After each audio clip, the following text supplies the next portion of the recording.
Hello guys, and welcome to Perrisburg, a new project on my channel. So Perrisburg is a new city that I'm going to start, a detailed city obviously, and it's going to be quite the opposite of my current series because I want to build a big downtown and just build a huge city. The city is not really inspired by a certain region because some parts are European, some parts are North American. So on the list for today is that we're going to build the downtown grid and we're going to build the central station. But before we start that, we are first doing some terraforming stuff together with laying down a highway to connect our downtown to. We will also need to build a few big interchanges, but we'll do that in the next episode. Then now about the upload schedule. I'll try to put this out every week, and I've pre-recorded a bunch, so at least the next few weeks you can expect an episode every Saturday at 4 PM CET, 10 AM EST. I'll try to maintain that schedule as long as possible, and knowing me, it won't last for very long. I'll try though. So what about Westwood? Westwood will still be continued, but my main focus at the moment is on this series. And that's also why I haven't been uploading for like a month already, because I wanted to focus on this series and make it good, etc. I think it's good for the channel and you guys as well, because sometimes I'm just out of ideas for one series and then I don't upload for a month. But now if I have two series, I can just focus on the other series and still keep putting out content for you guys. I'll be building 2 small highway exits to function as extra entrances for our city. So yeah, I'll just see you guys after the time lapse.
Now we've done the highway exits, we can continue on building the downtown grid. I'm using a bunch of 1-lane roads, as that would be pretty common in North American cities, which is where the downtown is based off. And of course the downtown would be pretty boring without a few diagonal roads. So I decided to add some, but not just random diagonal roads, because most of the diagonal roads that don't correlate with the grid are mostly roads that historically were used to connect a few important places. So for example, the road that we're adding over here is used to connect the central station to the little strip of land in front of the downtown, which used to be a cargo harbor, but that will come in a later episode. These roads don't necessarily need to actually connect to these places. It just needs to give the idea that this used to be the case. That's kind of how roads tell a bigger story than you think, and I'm trying to replicate that in my city as much as possible. And that's another thing about these downtowns. The main road usually isn't constructed right next to the shore because that would just give way too much traffic next to the beaches. So yeah, I have this main road that just runs through the city, and I have a smaller road that follows the shore. So this downtown grid is pretty interesting to me because it's basically two grids merging into each other. And yeah, I decided to do that because the shoreline is built like that, and I want to have a big downtown because it just looks cool, you know? Oh, and talking about the map, I'll leave a link in the description. It's an awesome map made by my friend Teddy. You should really check him out. I'll leave his YouTube channel in the description as well. He just started, so go leave him a sub. Would be really appreciated.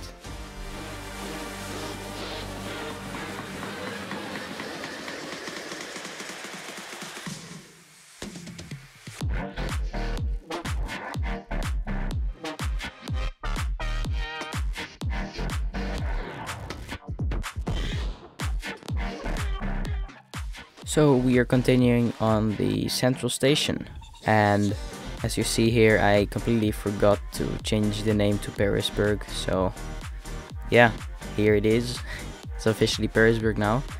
This central station is heavily inspired by more European stations. Actually, I just found out during the editing that it kinda looks like the Rotterdam station in the Netherlands. At least the asset does that I used for this station. And now I'm adding some parking lots and some planters with trees to fill up this little plaza in front of the station.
So onto the other side of the station.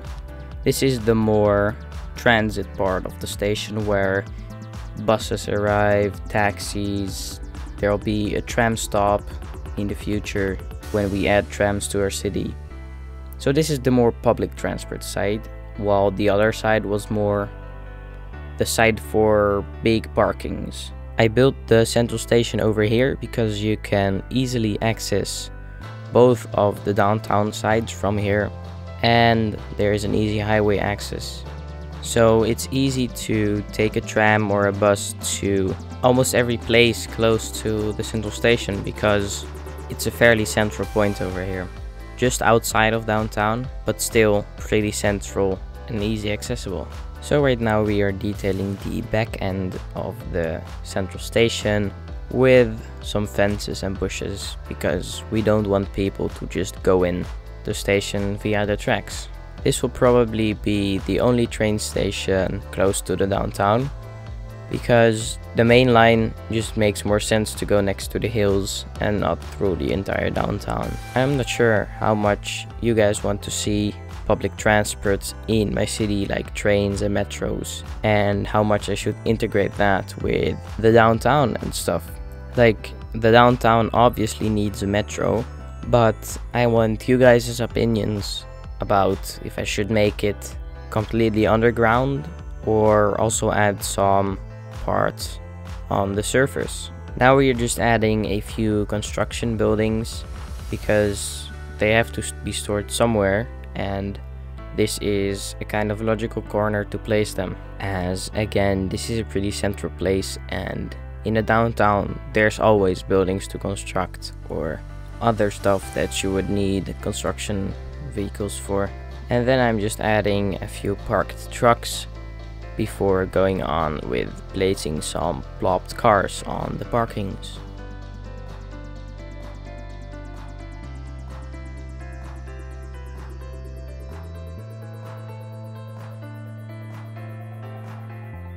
Now we are going to connect the rails to the main line, and there is a bunch of tracks, but as there are also a lot of different directions that we want to have the tracks going to, it kind of makes sense. And I think we can also do some cool stuff with the tracks together with the areas around it that we will build in future episodes.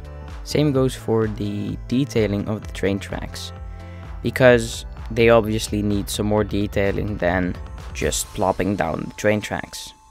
But I want to do that together with the area next to it so we can blend it in perfectly. So that'll also be for another episode.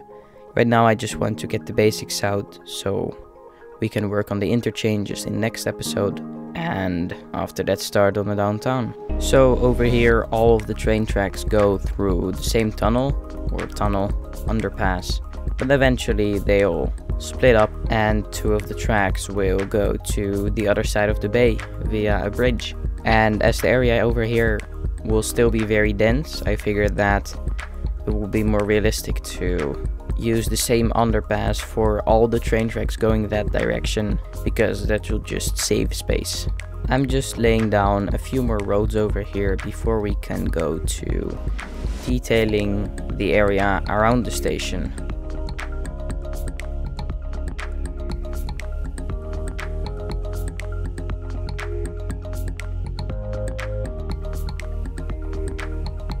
We are moving on with detailing the public transport part of the central station, starting off by adding some taxi stands and a taxi depot. I am giving them a bit darker color though, because they look a bit too bright in comparison with the central station and the concrete. Over here we are going to build a small rail yard for trains to wait before they can get to action. It's not a big rail yard because, as I said, the area will still be pretty dense, so there isn't much space to build a huge rail yard. We will definitely build one a bit further out of the downtown though. And this is also a passenger train rail yard, for example, if they need to wait an hour or so before their next shift.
We are moving on with building a very big parking lot over here, and not only will this be used for the central station, but I can imagine that lots of people that work in the downtown or the areas next to it will park their car over here, because downtowns are busy and there's not always enough parking space. So I feel like we need a big parking lot over here to compensate the lack of parking that there is probably going to be in the downtown. By using planters and trees, I made the parking look a bit less boring, because from a distance this would just look like a plain concrete thing and it wouldn't look interesting. Throughout this series I'll probably be doing this more, because it just variates the sight of just parking with some nice trees. So now I'll be decorating places that we've built in this episode using various stuff like trees, fences, grass, etc. I think there's not much to say about that, so I'll see you guys soon for the cinematics.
This is it for today. I hope you enjoyed the start of the new project. If you did, make sure to subscribe and join my Discord server. I'll leave a link in the description. Don't forget to check out Teddy for his amazing map. And then I'll see you next time.